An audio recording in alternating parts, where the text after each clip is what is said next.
coming on. It's really Thank you so great much for to, having me. I really appreciate it. yeah, it's great to have you on. I'm always just fascinated to talk to women in the Bitcoin space, and I'm actually quite interested by the fact that there are quite a few of you guys in the wellness arena. It seems to be a bit of a thing, and people in the wellness space seem to be attracted to Bitcoin for many reasons.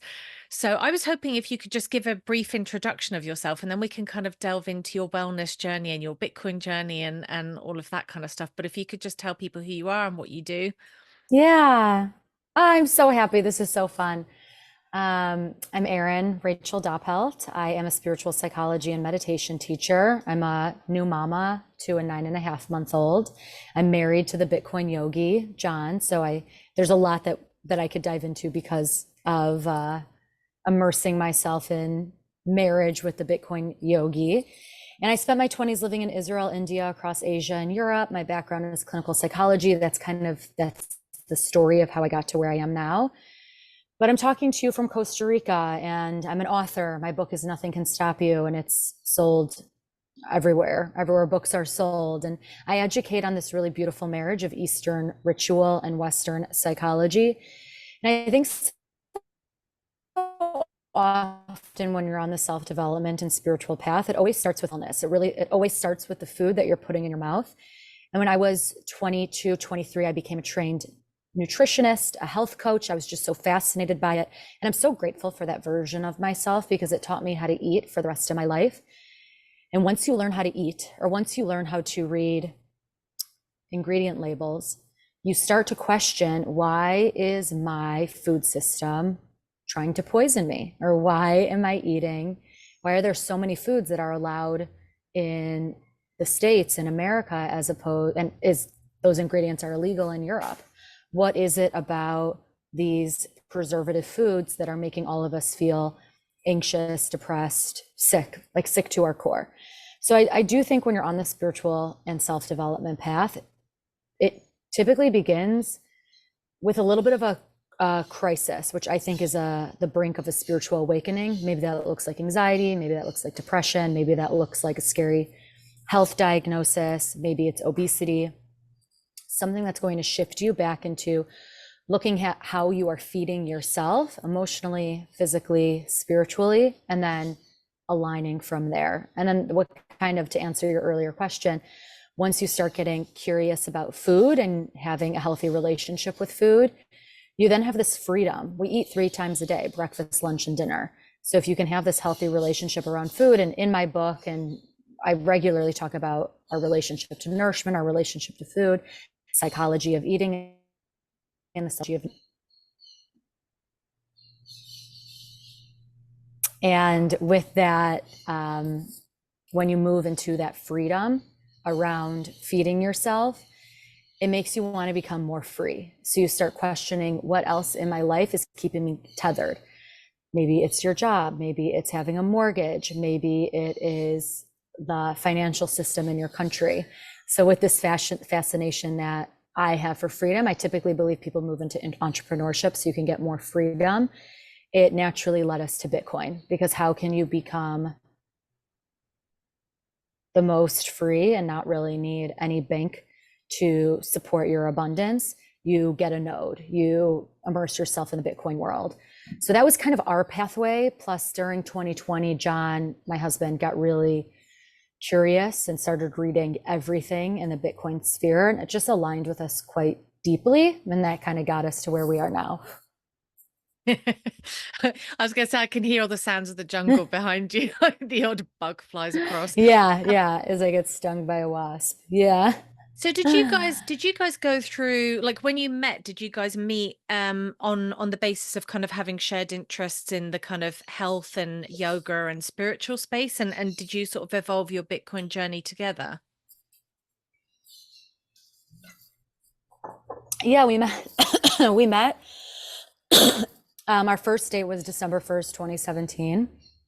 And we have some very aligned core values around Judaism, a love for the land of Israel, a connection to our hometown outside of Chicago, and adventure.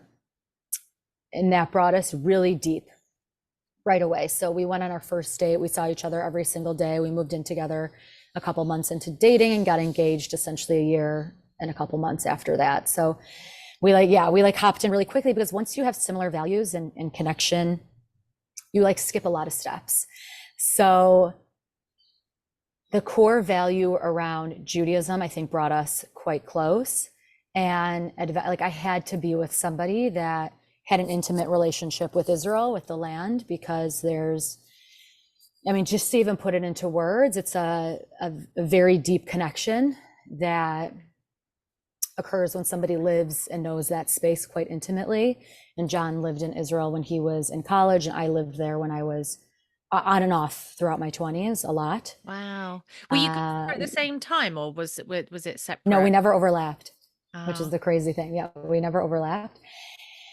But in that same space, like, I was a devout yogi when we started dating, and John, through wanting to be more in alignment and wanting to heal, he was getting into yoga before he met me.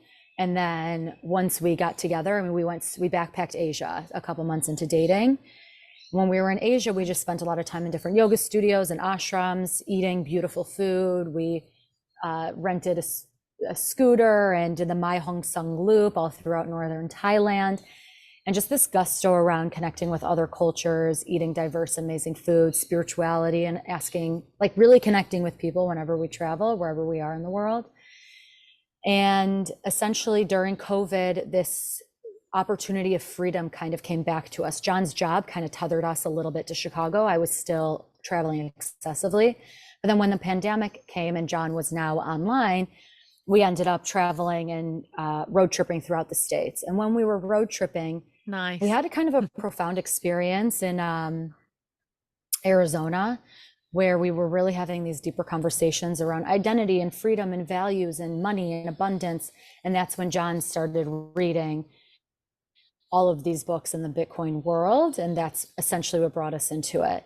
The thing that I love so much about Bitcoin that I don't think people talk about enough is I do think it is a pathway for peace. I could see a lot of locations in conflict adopting more of a Bitcoin currency, and that leading to fair trade, that leading to more job opportunities, that leading to diverse ways to connect, especially when it just comes to mining, because that's its own language in itself. So it's, I think, a pathway to freedom and peace.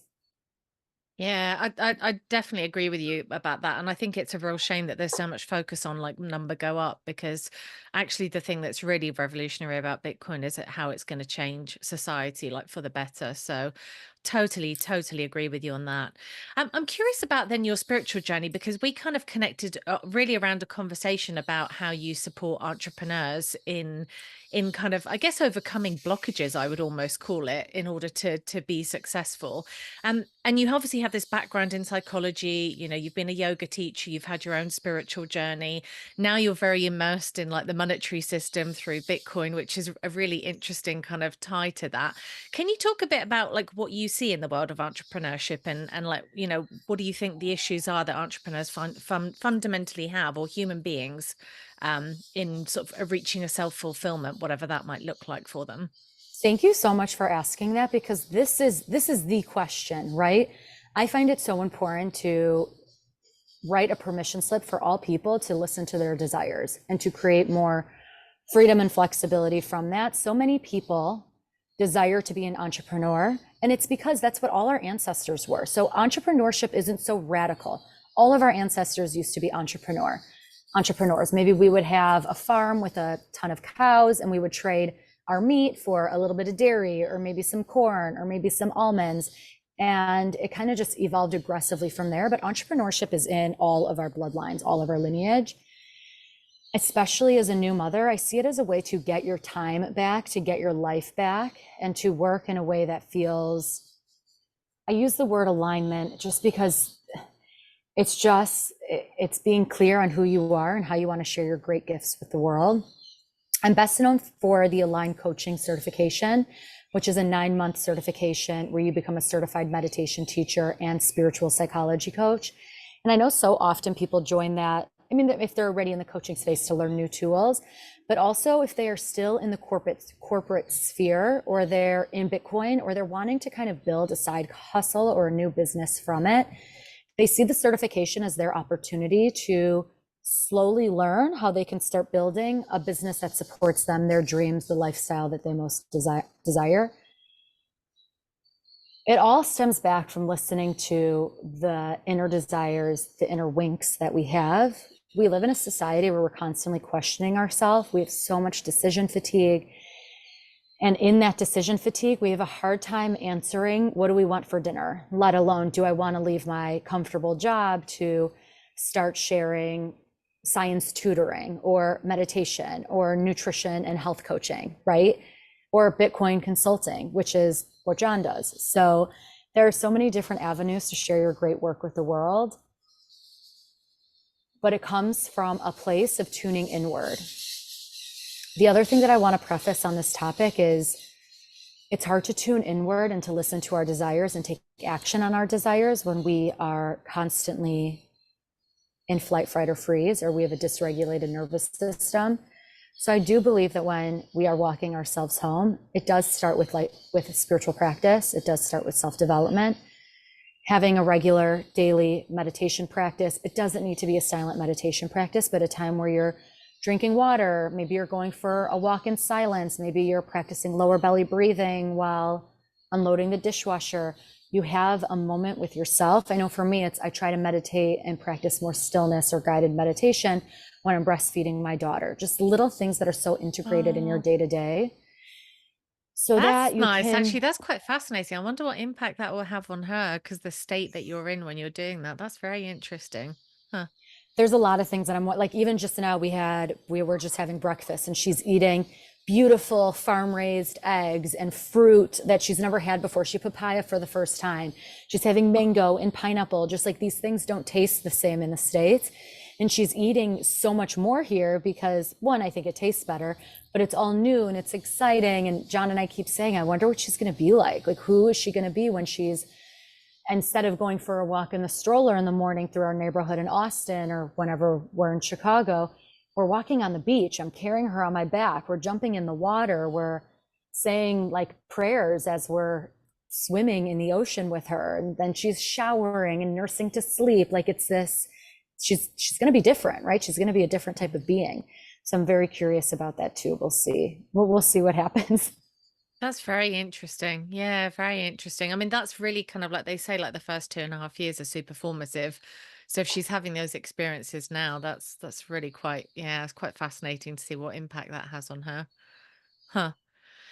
So but to talk back to the entrepreneurs then. So what do you think when you talk about sort of people that don't have time to consider stuff and blah, blah, blah, like, what do you think it is in our day-to-day systems, like in our world, that really blocks us? Is it the environment, like the physical environment? Is it the hours that people do?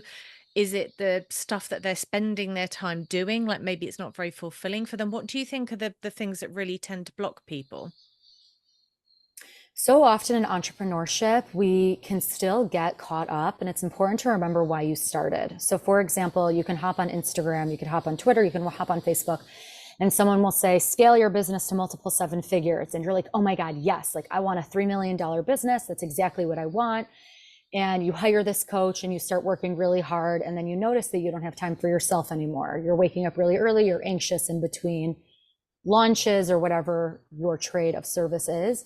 So you need to ask yourself, why did I get into entrepreneurship in the first place? And this is a very important conversation to have, because I talked with a colleague recently, and she's like, I make $100,000 a year.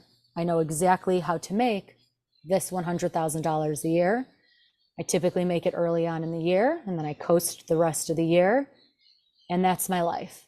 And I can sleep in, and I can go to Pilates in the middle of the day, and I can pay off my rent, and I can maintain this for the rest of my life.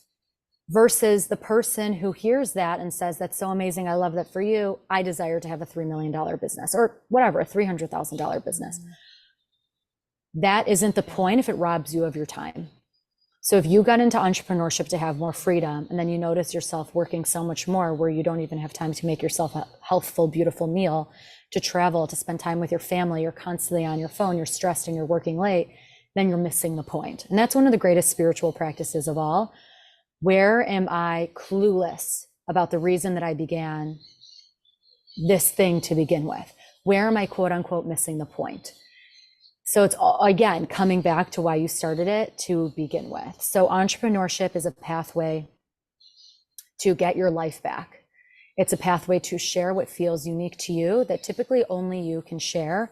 I know there's a lot of conflict around that. I talk to so many of my clients are social workers and nurses and yoga teachers, and there's millions and millions and millions of yoga teachers, but no one's ever going to teach it the way that you're going to teach it. We forget how sacred our life credibility is, how transformational our life credibility is.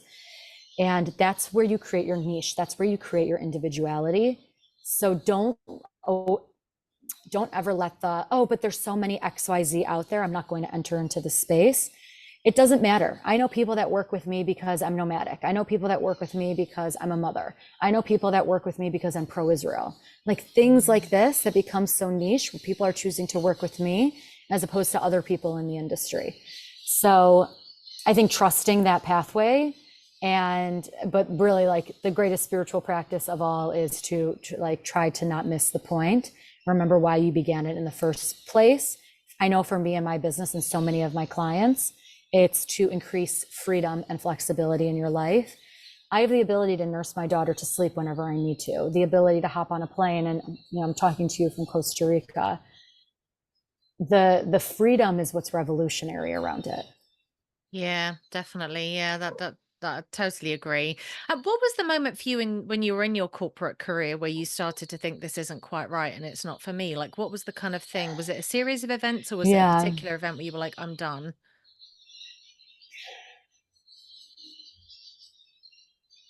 And this is what I mean by like needing to have a regulated nervous system to be able to even listen to the inner desires or the little voice within. After undergrad, I worked for a health food company called Protein Bar. It's a quick service restaurant. They were all about quinoa. Like quinoa was like a hot thing in 2013. And they had locations in Chicago, DC, and Denver. And it was a great job. And I did their marketing and I got them on Instagram. And getting on Instagram in 2013 was an extreme early adapter. And I was so grateful to be in the health food space. And it was kind of this job that revolved around happy hours because it was still the restaurant industry at the end of the day. And the industry in Chicago, there's like obviously so much happening. And I would wake up every morning or I would lay awake at night with insomnia. And I think insomnia is really important for any of your female listeners that are listening.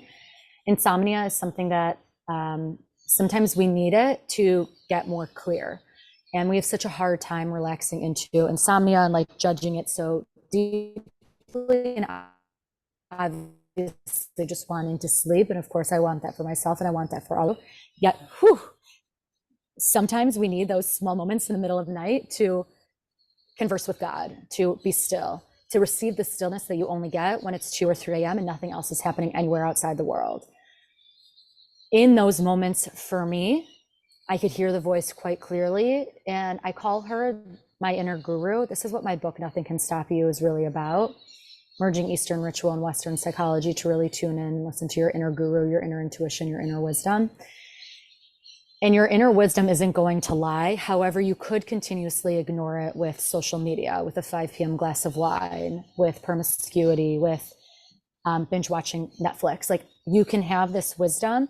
And it's not saying that ignoring it is going to lead to a quote unquote unenchanted life.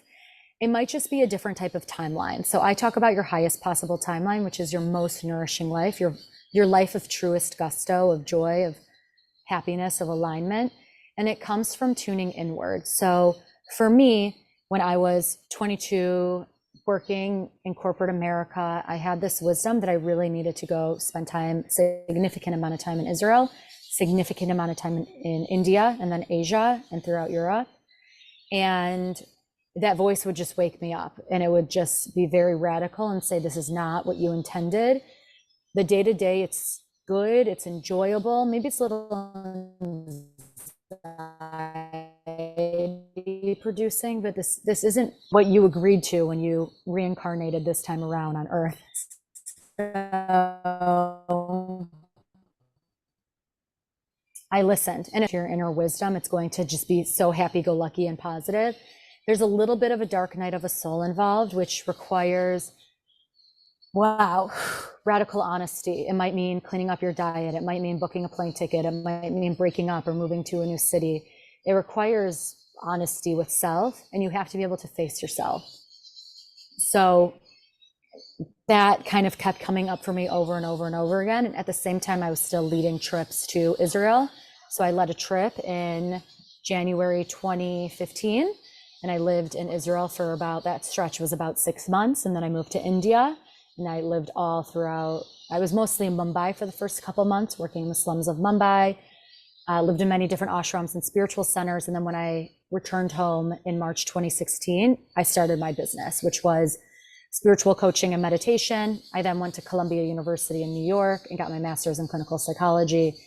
And that's essentially what I've been doing ever since, leading retreats all around the world. I have one, when this comes out, I have a retreat in May. So it kind of sounds far away, but it's a 6-month group coaching program where you can work intimately with me. And then you meet for a life-changing retreat in Tuscany in May. So I'm extremely excited. I lived in Florence in college, and I love Tuscany, and it's all about being deeply, deeply well-fed. So yeah, I built a big retreat business. And then this certification, because I truly think this is the Aligned Coaching certification. We're in the launch right now. So it's a perfect time for when this podcast comes out. We're going to begin end of September, early October. And the reason the certification exists is because these practices are so life-altering. It's not necessarily of highest good for me to be the only one to teach it. So I like to train teachers, and then they can go out into the world and share practices in a way that feel in alignment for them. What percentage of people do you think, like, wandering around the world are out of alignment with what they're really supposed to be doing? Like, when you sort of observe society, what's your impression? Yeah, that's a hard question, because the gut reaction is, who am I to say? However, if somebody is experiencing anxiety, depression, compulsive negative thought patterns, continuously find themselves in unhealthy patterns around emotionally eating or drinking obsessively or practicing with drugs, or self-soothing in a way that isn't nourishing, isn't God-given. And the way I like to define that is like, would your younger self be proud of the person that you are? So if someone's listening to this and they're like, oh my God, my younger self would be totally at peace with who I am, with my career, with the people that I love in my life.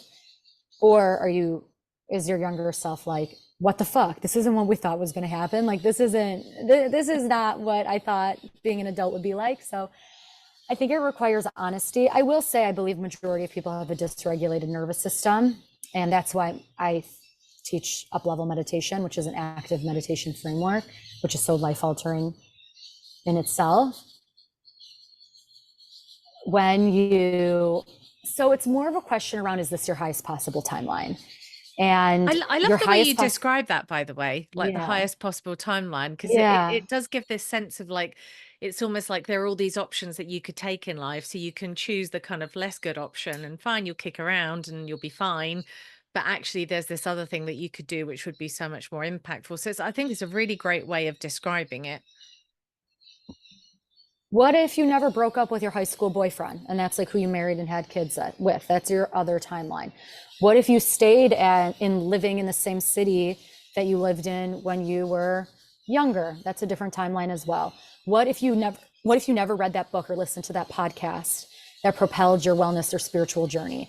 Like, I can pinpoint reading The Alchemist, or even Return to Love by Marianne Williamson, or Wishes Fulfilled by Dr. Wayne Dyer, or oh my God, like The Alchemist by Paulo Coelho, which just like radically catapulted my spiritual journey in itself. Women, Food, and God by Ginny Roth, that rocked my relationship to food at such a young age that I was free to eat in a way that felt in alignment for me. The highest possible timeline, and I do want to clarify, because in the West, we're so obsessed with happiness, and I think there's a purpose to suffering, and that's really confronting for a lot of people. Suffering absolutely has a pathway to peace. Like, there's a purpose to suffering and it has to exist for you to learn the thing that you need to learn. I hope that there is a graceful way to experience suffering. So your highest possible timeline doesn't necessarily mean that you're happy all the time. That's not it. Again, that's like essentially missing the point.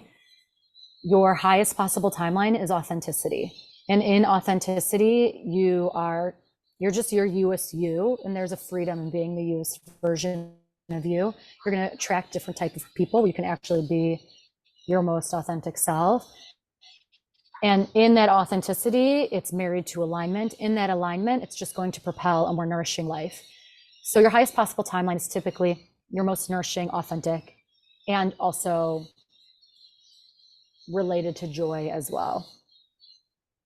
Would you say that often it's the timeline that when you come to the crossroads of like choosing it, it's the one that's the scariest? Like, is it confronting Yeah, that timeline? so it's going to feel different for every single person. I like to make decisions that feel sheesh. There's different phases in life where you have to choose the scarier outcome. Although I will say the reason I knew I was supposed to be with John is because he felt like home. So that was like the least scariest crossroad ever. Like, it didn't feel like anxiety. It felt like, oh my God, of course. It felt like walking into the front door and there's a fireplace and a beautiful banana bread on the counter and a Fleetwood Mac song playing. Like, it felt like home. And so I like to share it from a place of, I teach manifestation and positive psychology and emotional intelligence, like a lot of different schools of psychology. But when it comes to manifestation, which can also be understood of law of attraction, which can be heavily supported by science. So it's not, people hear manifestation and they think it's super woo-woo. But manifestation is reprogramming the subconscious mind, shifting to more positive, life-giving beliefs. And manifestation can best be understood by connecting to feeling states. Feeling states don't lie. So often our English language it's not enough to explain the thing that we desire, the thing that we need. So we explain it with metaphors. We explain it with song lyrics or melodies. We explain it with colors or a recipe, if you will. Because to say that I want to be married to somebody that loves me, it's like, it's not enough, right? I want the feeling of watching the sunset. I deeply desire how I feel when I'm driving down the road and it's beautifully colorful outside and my most favorite Tom Petty song comes on the radio and I know I'm about to walk into my house with a nice meal that I can eat.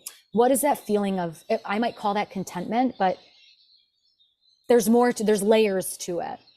So when you get clear on the feeling state that you most desire and you come to a crossroad in your life, you have to pay attention to which crossroad is going to get you closest to what you believe will give you the feeling state that you desire. Another way that I like to say this, because that's like kind of an abstract, flowy way, if you will. There's a practice that I teach in my book, Nothing Can Stop You, called the Choose and Embody Method. And because decision fatigue is such a big obstacle that I see with so many of my students and clients, choose and embody is giving yourself permission to pick one of the many choices. So let's say, for example, you're deciding if you want to move to Costa Rica. For 24 hours, decide you are living in Costa Rica. Open up Google Maps, look at where you're going to go to yoga, look at when the sun rises and sunsets to see if you're going to be on the beach during that time. Look at the local coffee shops. Where are you going to want to sit down and do your work? Peruse Airbnb. Is there something within your budget where you can get a beautiful view of the trees, maybe even a nice shower or like a little pool or something? Give yourself 24 hours to fully embody what it's like to live in Costa Rica. And then after 24 hours, you decide if the decision, do I want to move to Costa Rica or do I want to move to Austin, Texas? Then give yourself 24 hours to really embody what it's going to look and feel like to live in Austin, Texas.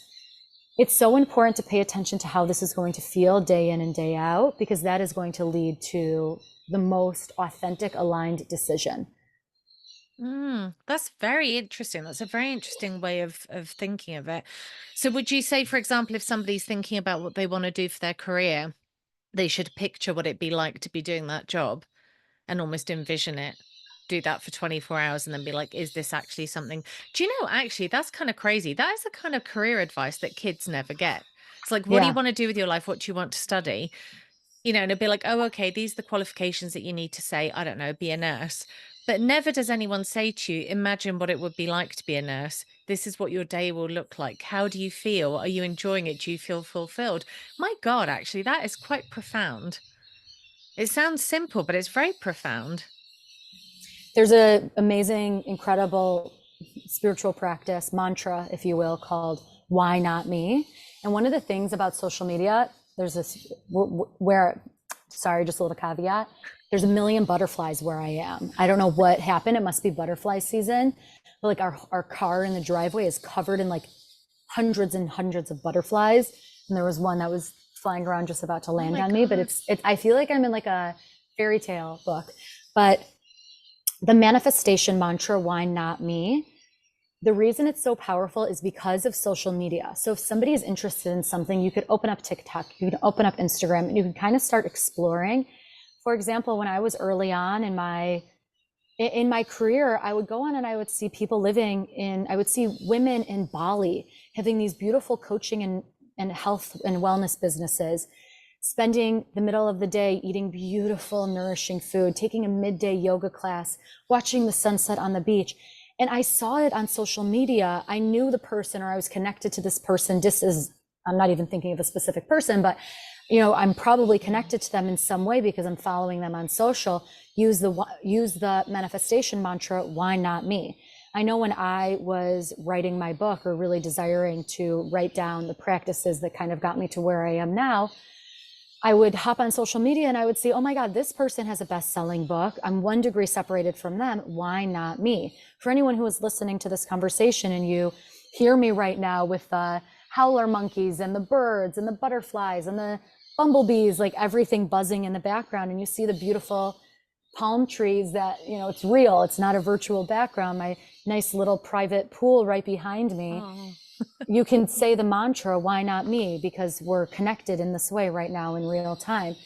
You are so right, though. I think we have a very limited understanding. This is why it's so interesting to me. I think so many people go into social work or nursing or health coaching, any of these trades, teaching, because they wanted to be a healer. Their intention was to go into the sphere and be a healer and help people heal.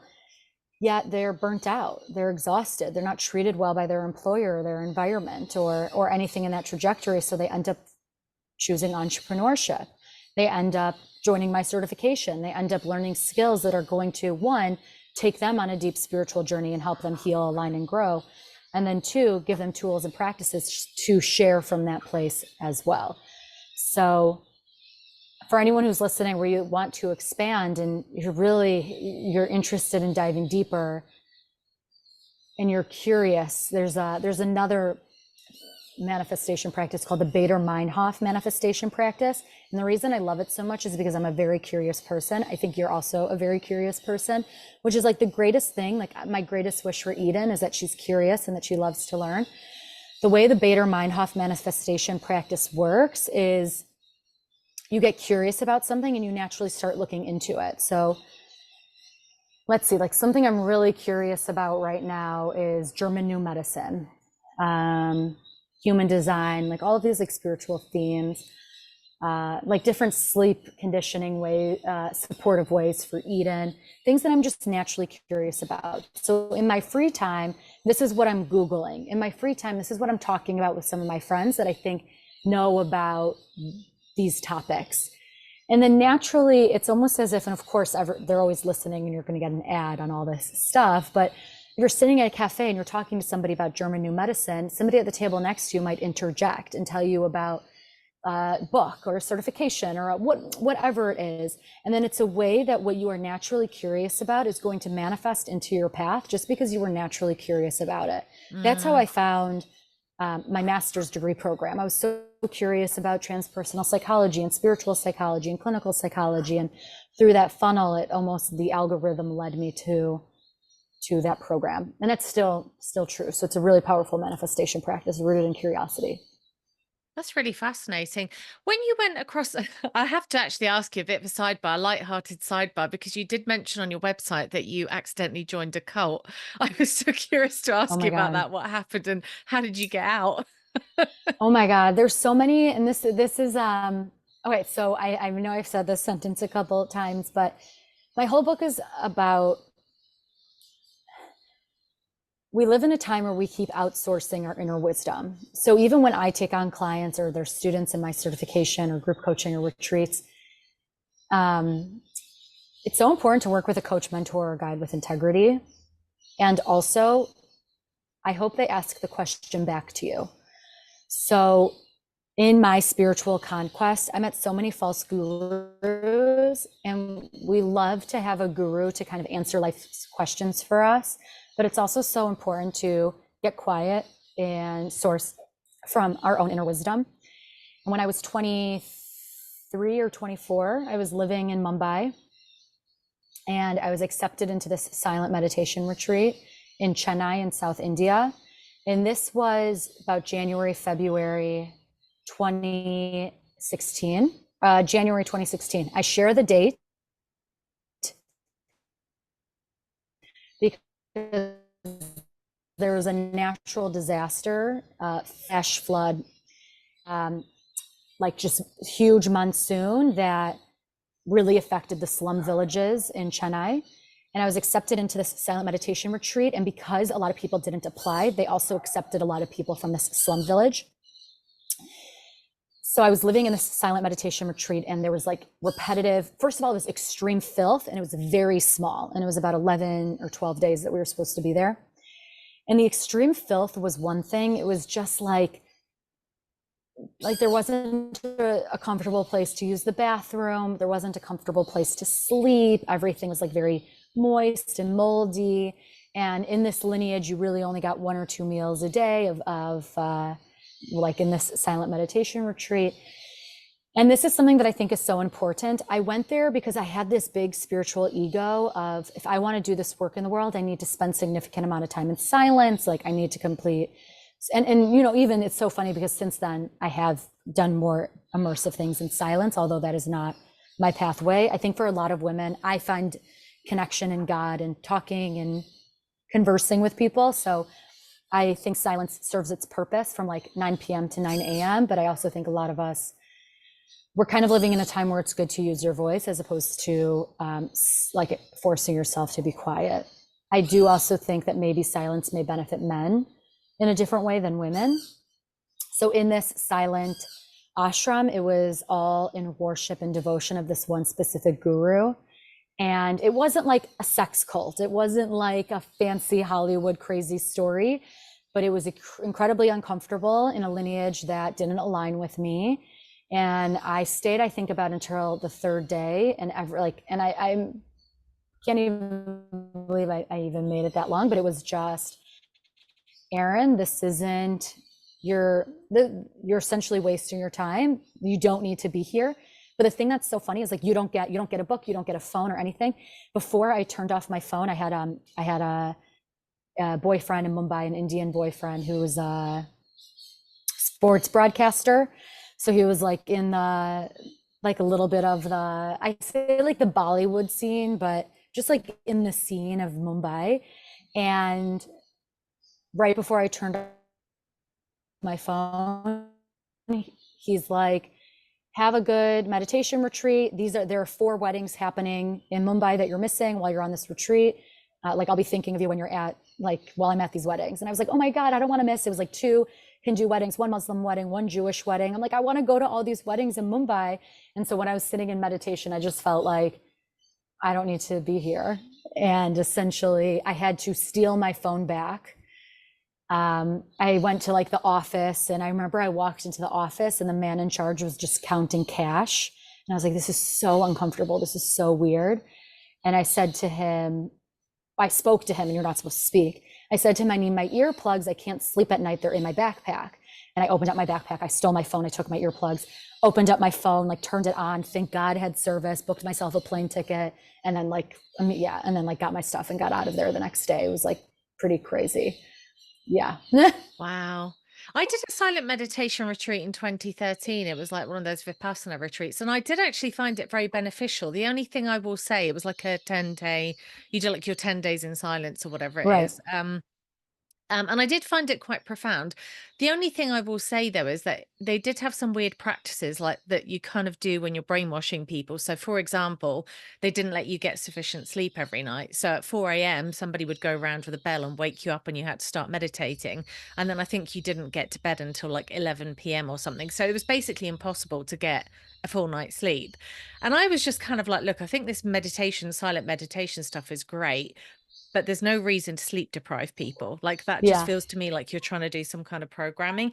And to be perfectly honest, the people that were like the leaders of the silent, the meditation piece, it was a husband and wife couple. Actually, this will make you laugh, neither of them looked very well for a start. Like I wouldn't have said that they looked like the woman had. Sorry, this is going to sound so terrible, but she had like the fattest ass I've ever seen, and it looked like she was just sat on her ass the whole day. She wasn't actually that fat as a person, but there was just something abundantly clear that there was something wrong with her. I don't know, metabolism and her body shape. I mean, it was just the weirdest thing. And then somebody asked her about like sex and meditation or something, and the last day that we were on it, I think it was like halfway through the day, we were all allowed to speak. So the silent meditation thing ended. We had like a meal and we hung out together for a few hours and then we all went home. And somebody was telling me about how they'd asked her about the sex stuff, and she had just turned around to them and said, after a while, you just don't feel like doing it anymore. The desire just goes away.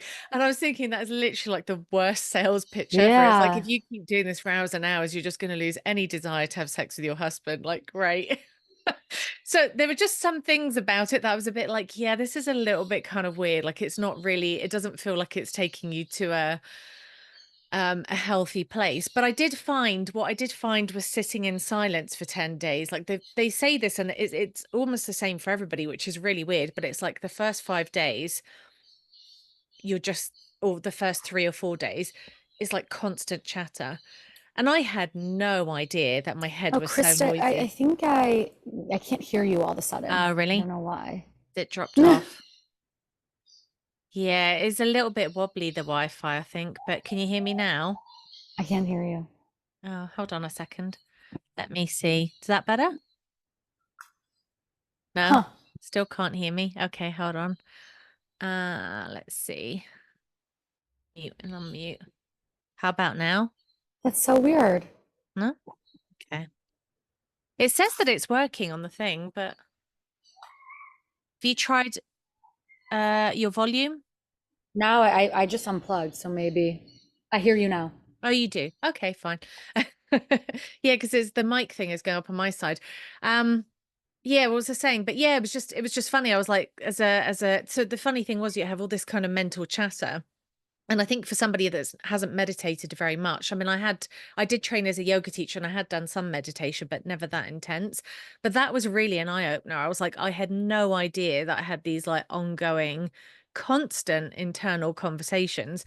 And then they were sort of saying that after you get past the fifth day, you suddenly have like this breakthrough and like you're able to actually sit still for much longer periods of time and kind of quiet your mind. And that was very true, actually. I did kind of have that experience. But yeah, I agree with you that I think sometimes that industry, if you want to call it that, does attract some strange Yeah. characters, and not every aspect of it is very beneficial. So I think sometimes it's interesting that, I'm assuming you're Jewish if you've got a tie to Israel, but it's interesting then that you have this kind of um I guess to call it like a more traditional religious layer on top of your spirituality, that it's not disconnected from a kind of a more traditional spiritual practice, if you like.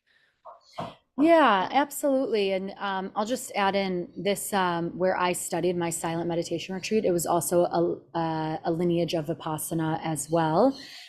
Mm, But it was just, I think Vipassana is something that, and for anyone who's listening, it's essentially a free 10-day meditation retreat, one day before, one day after. So it ends up being 12 days. At least that's how it was in India. They're not all equal. I think there's like, I talked to somebody who did theirs in Hawaii and it sounded like the most amazing thing ever. And if you are called to it, just find one.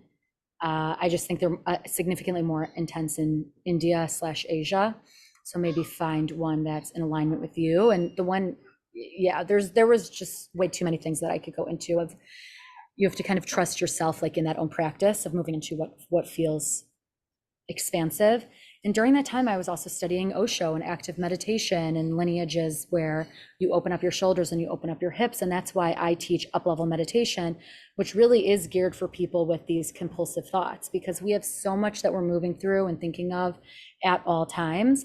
And the other thing that I want to respond to is, it's important to study with somebody that you want to, I was going to say like, quote unquote, that you want to, not like you want to be like, or you want like some elements of them, or they have a lifestyle that you maybe would want to call in for yourself.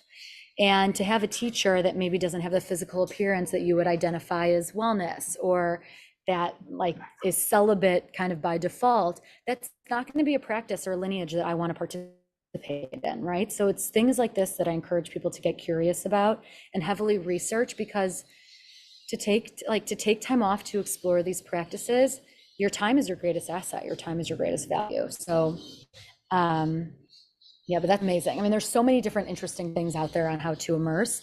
It's why for the Align Coaching certification, the first term is a full-on meditation teacher training in an active meditation lineage, just to get these practices integrated with thyself. And also, I'm at the point in my career where like, I'm not going to work with you if you don't meditate. And it doesn't need to look like a put together practice. That's not where I am in my life right now either. However, we have to have these quiet moments where we're tuning inward, or we're increasing our breath, we're opening up our shoulders and hips, where we're contemplating and moving our body throughout. It's essential. So why do you say that then? Like, what's your experience of working with somebody who doesn't meditate? Like when you have somebody that doesn't meditate, how are they? Or how are they not? It ends up just becoming a conversation around like, and like if somebody's interested in meditation and that's why they come to me, perfect. I'm happy to teach you. Let's dive in. It's mandatory to have a daily meditation practice in my certification. If it's just so, it's with podcasts and YouTube and books, it's almost like, yeah, you can come and you can work with me, and I'm happy to dive deep with you. And also, I have so many free resources online. I have so many podcasts that I've spoken on. I have a whole YouTube channel with a lot of free meditations. I have an online course, right? So there's all these different avenues where you can connect to yourself. But the reason I really say it is this tuning inward and the epiphany that comes from maybe taking a day off and eating nourishing food and going to a yoga class and increasing your breath work and quieting your mind and journaling. It's so profound that it's just going to get you to heal, align, grow in a much quicker way. They call it a quantum leap for a reason. It doesn't need to take, and this is kind of what I say to my clients that work with me, but a Freudian model is having therapy every single day, nonstop, all year, or Monday through Friday. And a quantum leap is when your life kind of radically changes in an instant. And like you could have that epiphany in an instant that will change the rest of your life. So that's just, meditation is just one pathway to get there, to get grounded, to get clear, to get a relaxed nervous system, which is going to bring you to your most authentic self. Interesting. Yeah, it's very interesting. I'm just conscious of time, so I just wanted to say, obviously you're going to be doing a session for us at Access Tribe on the 19th of Yay. September. Yeah, which I'm really looking forward to. I think that'll be amazing. There's some incredible founders in the Bitcoin space, but I think a lot of them are really trying to explore like what they should be doing, and I think to your point, trying to figure out what best aligns with what they want to do with their lives. And I think a lot of us in Bitcoin feel very mission driven about Bitcoin as a technology and what it can do for humanity, but there are often challenges in like how you can best, I guess a way of describing it would be how you can best serve Bitcoin. So if you want to drive Bitcoin adoption, what's the most useful way that you can do that, and maybe actually support yourself as well while you do it, while you're doing some good. So I'm very looking forward to the session. Could you just maybe just talk about it briefly, just as a snippet for people so they know what to expect, and give a bit of an overview? Yeah, absolutely. And I'm on Orchestra. So I'm on a Bitcoin app that when you buy my meditation course or my spiritual, I have a couple courses, but a portion of it immediately goes into Bitcoin. And if anybody rather buy my course via Bitcoin, just DM me on Instagram at Erin R. Doppelt, and I'll be able to set you up, because some of these things are automated and some of them do require a little bit of just tweaking. It's a bit more manual. Yeah, I'm so excited to dive in. So master classes, workshops, connecting to all of you live is really one of my most greatest favorite things to do. And so often I talk to people about Michigan. Oh yeah. I use Zaprite as well, which is another really profound, wonderful tool integrated in my business to accept Bitcoin. But the session that we're going to be doing together is all about connecting to your most authentic self as it relates to entrepreneurship and messaging, because people so often think that it's the funnel, or it's the funnel, or like some fancy thing that's going to lead to hundreds of thousands of dollars in your business. But it's really the authenticity and the messaging. Your soulmate clients are so desperate to connect to a real person with thoughts, feelings, connections. Your soulmate clients want to know what you eat day in and day out. Like, we want to work with people who have similar values and morals, as opposed to just like the program that you are selling. So authenticity and marketing, it is truly the most important conversation when it comes to a deeply abundant business. And I like to share this from like, you will leave with extremely tangible tools on how to market yourself in like sharing your great work. So that's like very, very grounded. And then I will also leave you with some more existential questions to ask yourself if you do want to take up space in your life in a bigger way, and you do want to have what I call legacy energy. So really creating a business and a life that is rooted in how you want to leave this world behind in a better way, which of course aligns with Bitcoin as well. So very tangible marketing tactics, and then some bigger themes to meditate on as well.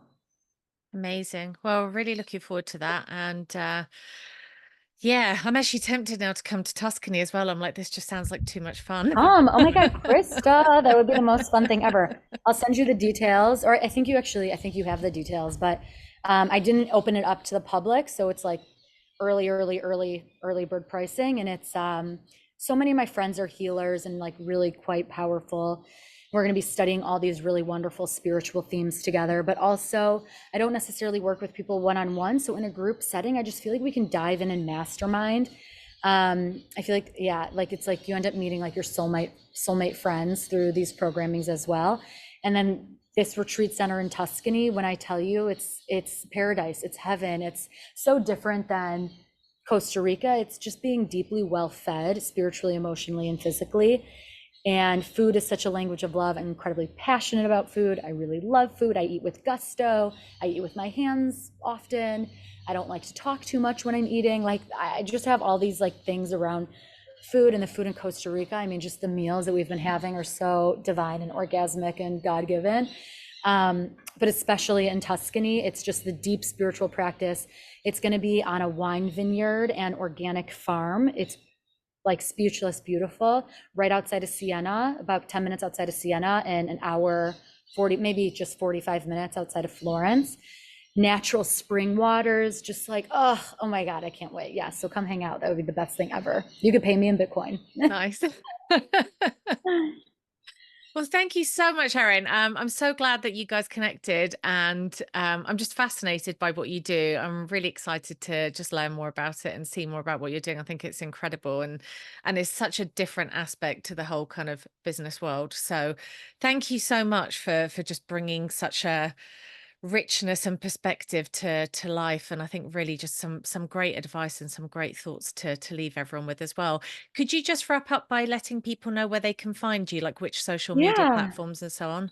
Yes. So I'm on all social media at Erin R. Doppelt, ERINR DOPPELT. Oh my God, that's the biggest bug I've ever seen.